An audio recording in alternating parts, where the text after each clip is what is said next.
Time for another Mark's Comic Haul, y'all. So, on this exciting episode, I'm going to show you guys some books that I picked up from a toy show. I discovered the North Dallas Toy Show, which is the first, apparently it's the first of every month. I didn't know about it, but what's interesting about toy shows that I've found is if you hit the right ones, a lot of times occasionally you'll see comic dealers set up at toy shows.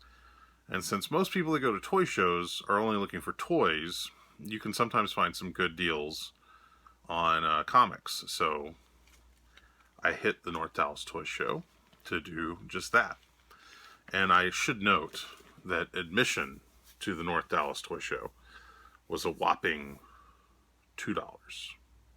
$2 to get in. So that's pretty cool when you think about it, especially in today's age of extremely expensive admission for conventions. So anyway, there's a lot of books, so I'm going to try to get through them somewhat quickly, and then I'm also going to show you guys, I stopped by a Antique Mall in Mansfield today, and the toy show was a couple weeks ago, the Antique Mall was today. So I'm going to show you a couple books I picked up at the Antique Mall, and then I'll finish with some new books that I've been picking up just by going around to different comic shops and places like that. So anyway, let's get going, shall we? Let's get on to the books. Alright, so this is Wolverine number 128, and the significance of this book is that it is written by Chris Claremont, but also features artwork by Stephen Platt. For those of you that don't know the name Stephen Platt, he's the one that did the Moon Knight 55 through 50. What did they end that with? 60? Yeah, I think it was issue 60. Those really underordered Moon Knights. So, and then he went to work for Rob Liefeld at Extreme Studios. And then I think this was his first book back at Marvel, officially. And I could be wrong. I need to double check this, but I think this may actually be the only time that Stephen Platt did a Wolverine issue. I think it is, but I may be wrong. I know he did, they did a crossover book with I think, Young Blood, X-Force or something, but I think as far as just regular Marvel continuity, man, I am taking way too long. All right, let's get on with it. So X-Men 30, this is The Wedding of Scott and Jean, just a cool issue, Andy Kubert artwork. Lady Killer number 1, just a really cool book, Joelle Jones. If you guys don't have that, look for that. I think it's a little bit hard to find because they didn't have just heavy orders on it, but great book. I'm sure a lot of you have seen this. Just a beautiful cover by Mark Brooks. It's Avengers, The Initiative number 20. Really nice Mark Brooks.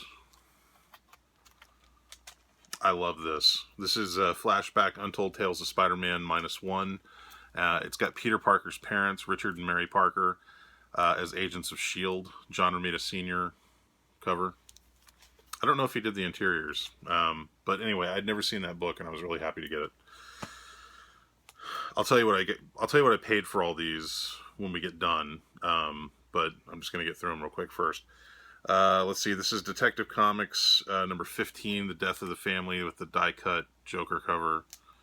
Some of these I just bought because they were cheap. Batgirl and Birds of Prey, Rebirth number 1. I actually didn't have this. Some of these I got because I didn't have them in my collection already, and since they were so cheap, I figured why not. Batgirl number 1, beautiful cover of the Rebirth. New Superman number 1. I think this is cover A, and this is cover B, if I'm not mistaken. Nightwing number 1. I think this is cover A, and this is cover B. Suicide Squad Rebirth number 1.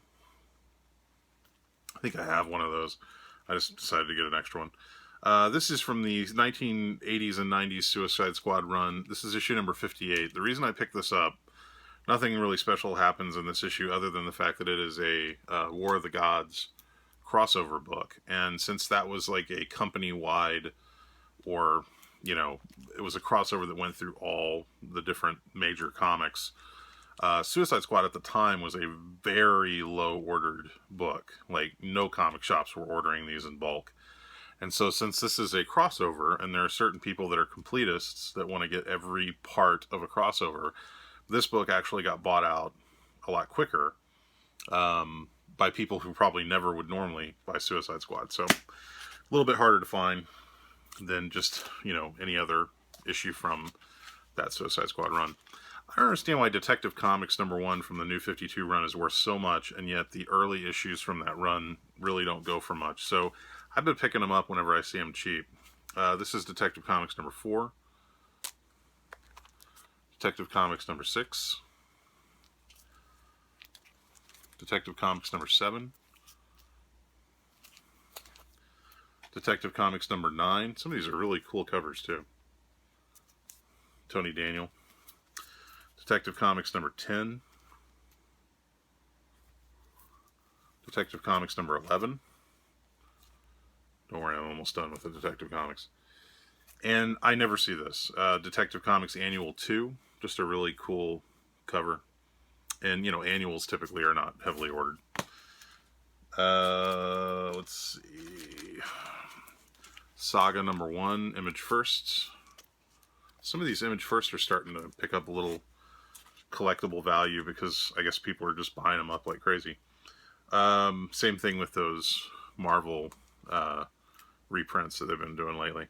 Superman #709. I just picked this up because it's a Flash crossover. Anytime you see Flash and Superman in a book together, it's always worth picking up. And this is a John Cassaday cover. Marvel .1. Can't get enough of these. First appearance of the new Nova, right? Yes. Yes. Maybe. Amazing Spider-Man 353. I just grabbed this because I love this cover. I think I already have one of these, but it's got Darkhawk and Punisher and Mark Bagley artwork. This is the first part of this storyline that starts in this issue. And then this is the last part. This is Amazing Spider-Man 358 with Punisher. Just a cool issue. This is interesting. These are annuals for Amazing Spider-Man, Spectacular Spider-Man, and Web Spider-Man. And the reason I picked these up is because this actually features the untold first adventure of Venom. As you see, little Venom note here, there, and there. And so it's a 3-part story that is featured in all of these annuals. Very self-contained. It's written by David Michelini, who wrote, basically co-created Venom with Todd McFarlane. So if you're a hardcore Venom nut, look for these annuals. This is Amazing Spider-Man Annual 26, Spectacular Spider-Man Annual 12, and Web of Spider-Man Annual 8. And it's got that 3-part Venom story in it. Okay, how am I doing on time? That's not too bad. Alright, so we got... This is X-Force #19, first appearance of Copycat. If you don't have this book, look for it. It's relatively cheap to get. I think I've picked up 2 or 3 copies of it so far. This is the best condition one I've found so far. Catwoman #1. I just always pick these up when they're cheap because Catwoman's a character that is always going to be popular. And I have a ton of X-Men #1s by Jim Lee. But what I don't have a ton of is like some of the other issues. So this is X-Men 2, X-Men 3, X-Men 4. I just got one of these in an awesome act of kindness from the Doom, and I'm glad I did because out of all these X-Men issues, this is the one that's damaged. It's got like a big crinkle here, so I'm glad Doom sent me one of those. This is X-Men 6, Sabretooth. X-Men 9. Just a cool Jim Lee. All these have really great Jim Lee covers. X-Men 10, The Return of Longshot. X-Men 11. This is one of my favorite Jim Lee covers. I really feel like this looks like the first, it could be a cover to a first issue to me. I just love that cover. And X-Men 12. This is when Art T. Bear started taking over. And then this is the last of the Toy Show haul. I got these 4 from one guy. I had never seen this. I didn't even know that they did it. Suicide Squad Rebirth Director's Cut. I always pick up these Director's Cut issues but I didn't realize they had put one out for that, so I was happy to get that. Catwoman 77, just a beautiful Adam Hughes cover. I believe they used this cover for Cover Run, his art book, but just a sweet cover. I had a really sad story. I had all these Catwoman, every Adam Hughes Catwoman issue. I had 2 complete sets, and they got put out at a show by a guy that was working my table who didn't know that the prices on them were from like 12 years ago. And he sold both of them to one guy, complete sets, for like nothing. And this guy, I'm sure, made a fortune off of them. I didn't want to sell them, but oh well. And both of them had a Catwoman 51 in it. Very sad story. Anyway, glad I got that one back at least. Batman Annual 25 with the beautiful Jock cover. Love that book. And this is kind of cool. This is from the Killer Instinct tour, back when Image Comics was like all the rage.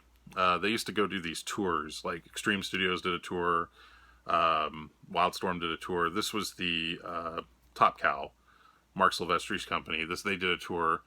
So they would sell these books for like $5, and then you could get everybody to sign it. And this has got a ton of signatures. Like there's Mark Silvestri's signature right there. Alex Garner, Brett Booth, Scott Clark, Ryan Benjamin, I think. A couple other people. Some of these people are no longer with us. Like Scott Clark, I think, passed away a few years back. So I just thought this was kind of cool. I used to have one of these, I think, and I know I had one of the Extreme Studios tour books, and I've long since sold it. So when I saw this, I just kind of thought, no one else is going to buy that. You know, I'd like to have it back in my collection. So worked out a deal with the guy. So yeah. So all those books that you just saw, all of those books, $64. One guy, those last 4 books, I think I spent $40 with him. That was the single largest amount I spent with one vendor.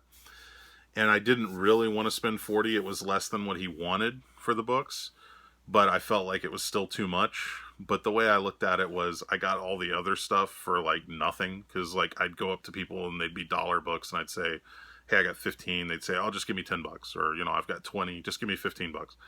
So I looked at it from the point of view of I scored so big on the bargain books that I just grit my teeth and paid the $40 on the other ones. So all those books that you just saw, $64, and then if you add in the $2 admission, $66. That's why you go to a toy show looking for comics. But yeah, some cool stuff in there. All right, so then as I mentioned earlier, I stopped by the Antique Mall of Mansfield. I believe that's actually the name of it. And twice a year they do a sale where everything is it's like 25% off all the way up to 80% off, depending on what booth you go to. And antique malls are tricky because a lot of times antique malls are just filled with, you know, crap people keep in their garage that they don't know what to do with.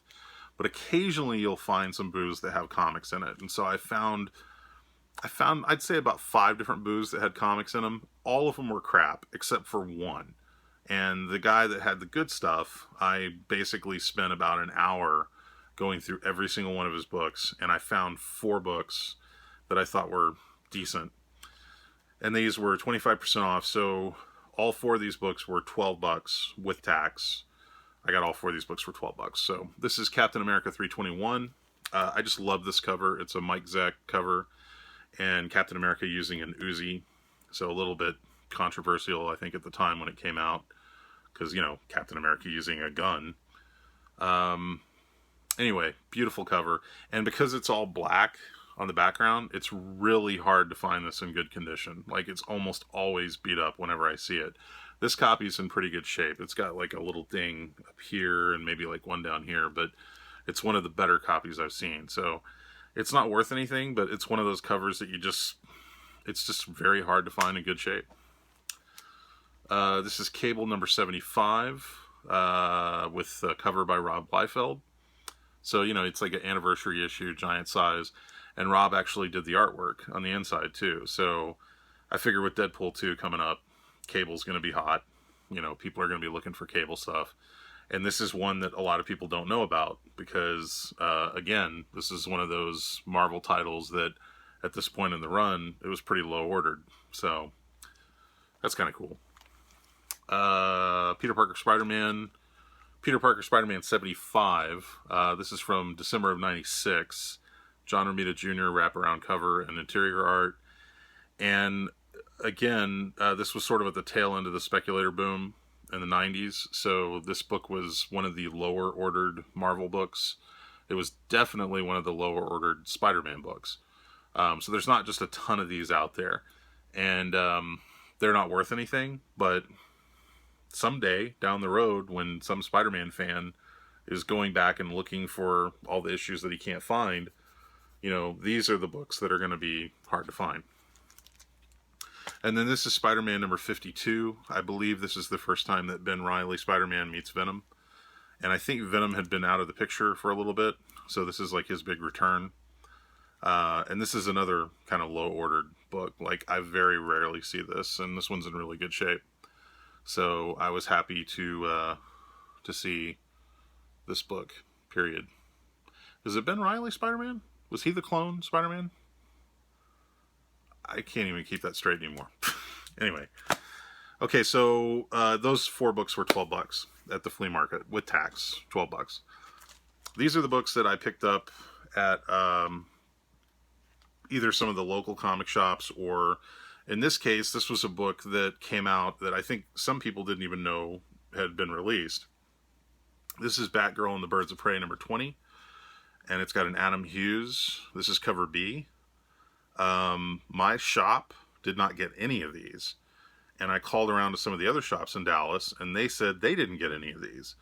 And then I think I heard a story about a shop down in like South Texas that didn't get them the week that they came out, but got them the following week. So I don't know what the story is on this cover, but it seems like it's somewhat hard to come by in certain areas. So what I ended up doing was I ordered some from a guy off of eBay, and he shipped me some nice minty copies of these. So if you haven't seen this, you might want to look for it. I think this is Adam's first cover since the Supergirl Rebirth. I don't think he's done anything after that, so this may be a good one to have, because I think, wasn't he working on Betty and Veronica and all that stuff for a while? This is Thor 705. This is the variant cover by Asad Ribic, and yes, that is how you say it. Asad, just beautiful, beautiful cover. I don't know if you guys have seen that one. See the up close detail there. But yeah, I just love that cover. So I was really happy to get that. Got a couple of those actually. This is the connecting cover variant for Amazing Spider-Man 798. My shop didn't get this, but I was able to find it somewhere else. And I think this is connecting to Humberto Ramos did a cover like this for the previous issue. So yeah, just kind of a cool Spidey versus Goblin story. And this is, of course, the issue that has the first full appearance of the Red Goblin. Venomized number 1. This is the variant cover by Mark Bagley. I did not see this in my shop, so I saw it somewhere else. Figured I'd pick it up. All New Wolverine number 33. This is the Venom variant. Kind of a fun twist on the Eddie Brock and Spider-Man church bell sequence. The very famous church bell sequence. So Eddie Brock's got the upper hand here. Anyway, neat. It's Dustin Weaver to the cover. I thought this was kind of lazy because it's just basically a redone drawing of the Eric Larson cover that was on Amazing Spider-Man with Venom. But this is Avengers 687, the Venom variant. It looks like the same cover, you know. I guess there's differences, but I just felt like they could have done something a little more unique. Anyway, Thanos number 17. This is his name, Michael Ward? His last name is Ward. Anyway, he did this cover with Cosmic Ghost Rider.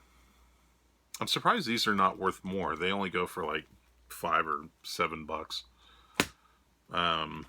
Especially as hot as Cosmic Ghost Rider is right now. This is the Venomized number 1 previews exclusive variant. Venom versus Carnage. Is this Stellato? Who is this? It doesn't say. Anyway, I just thought it looked neat. And last but not least, I didn't know this existed, and I saw it in a comic shop. This is Superman 75, the Death of Superman issue, but this is a Greg Horn variant cover.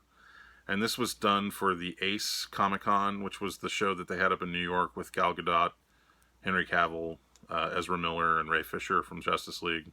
And I think Jason Momoa was there too. So they had like the whole cast of Justice League except for Ben Affleck.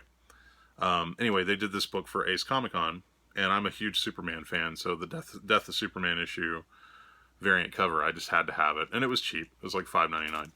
So that's it. That's all I got for this episode of Mark's Comic Hall. I'm sorry, Mark's Comic Hall, y'all. But I do want to give out some shout outs because I think I missed some people in my last video. Well, I know I missed doing some shout outs. Again, thank you to the Doom143 for my awesome act of kindness. I really appreciate that. Drashir's Comic and Things, Comic Crypt Castle Hills, Timothy the Canadian Comic Hunter, Daydreams and Nightmares Comic Book Villain, Aim High Comics, The Chinist, 64-page special, Alex Comic Quarter, Fred Hall Direct Edition. Yes, I'm cheating. I'm looking at a list.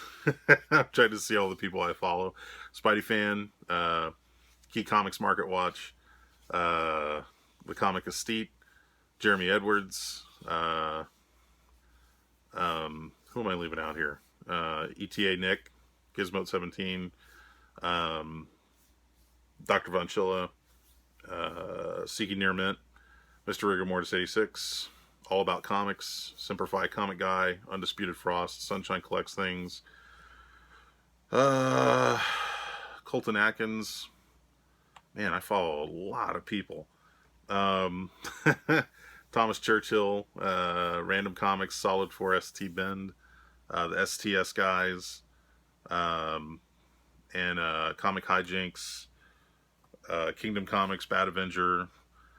Did I get everybody? 17 GKs, Leonard, Daydreams and Nightmares, The Walking Jedi. Alright, well anyway, you guys are all doing awesome stuff. Just keep it up, and I hope everybody's doing well. I hope they're getting what they want. Speaking of comic book shows, like I mentioned earlier, Dallas Comic Show is coming back August 25th and 26th. And I will have more information on DallasComicShow.com. You can find out more about me, Mark Walters, at BigFanboy.com. And I will see you guys on the next exciting episode of Mark's Comic Hall, y'all. Everybody take care.